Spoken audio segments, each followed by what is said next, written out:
Hello everybody and welcome back to another edition of Storytime with Cabbage Warrior. This time we have a double feature, starting off with White with Red by an unknown author on creepypasta.org.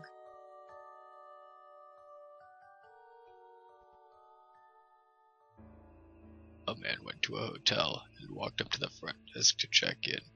The woman at the desk gave him his key and told him that on the way to his room, there was a door with no number on it that was locked and no one was allowed in there.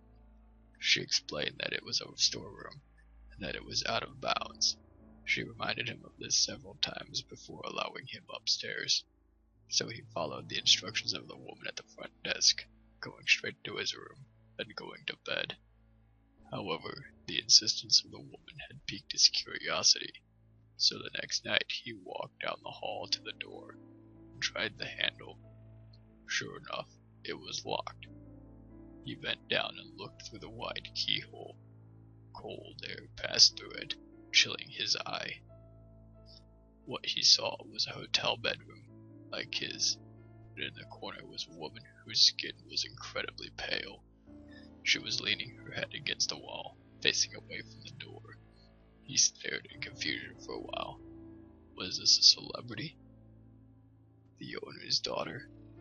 He almost knocked on the door, out of curiosity, but decided not to.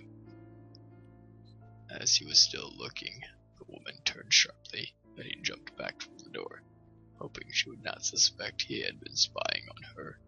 He crept away from the door and walked back to his room. The next day he returned to the door and looked through the wide keyhole. This time all he saw was redness. He couldn't make anything out beside a distinct red color, unmoving. Perhaps the inhabitants of the room knew he was spying the night before, and had blocked the keyhole with something red. He felt embarrassed that he had made the woman so uncomfortable, and hoped she had not made a complaint with the woman in the front desk. At this point, he decided to consult her for more information.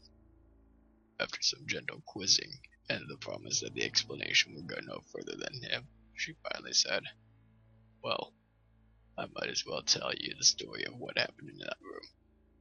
A long time ago, a man murdered his wife in there.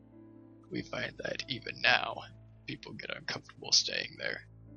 But these people were not ordinary. They were white all over, except for their eyes, which were red."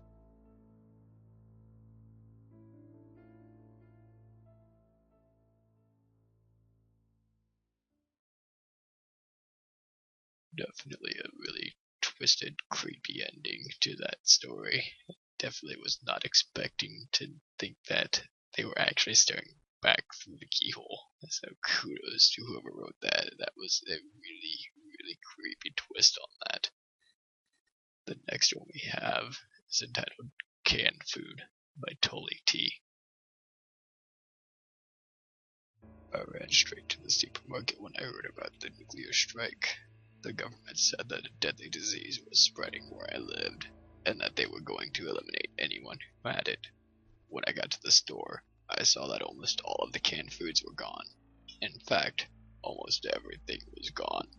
I grabbed all of the cans I could carry, ran outside to my car, and realized it was not enough to keep me alive in my bomb shelter. Wondering what I would do, the nuclear strike being imminent, I saw a woman and two small children loading a van with food. They had enough to survive for years, I thought. I ran to the woman and asked if I could have some cans. "I'm sorry, I have more people to feed at my house. I can't spare any," she told me. Walking back to my car disappointed, I stepped on something. I looked down to see I stepped on a screwdriver. That's when I got the idea. I bent down and picked it up and looked toward the woman, still loading the van with the canned foods.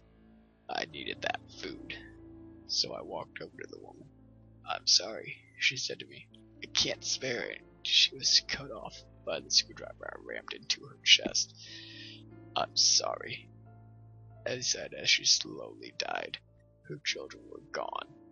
I don't know where they went, and I didn't care. I shut the hatch on the back of the van, jumped in and drove back to my house. In the street, there were people begging me to let them in the van. The nuclear bomb would hit soon, and there was no room, so I kept driving. When they started trying to block the van, I floored it.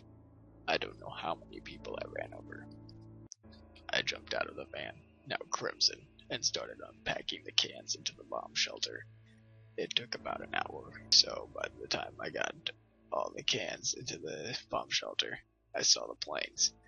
I ran into the bomb shelter, and after a few minutes, I heard an extremely loud bang. Then nothing. It would be a few months till the radiation cleared up, so I sat down.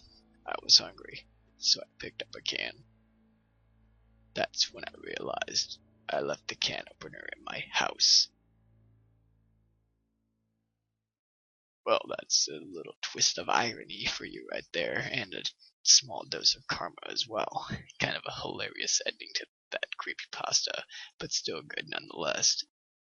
I'd like to thank you all for watching and listening. If you like this, you can hit that like button and let me know if you'd like to see more in the comments below.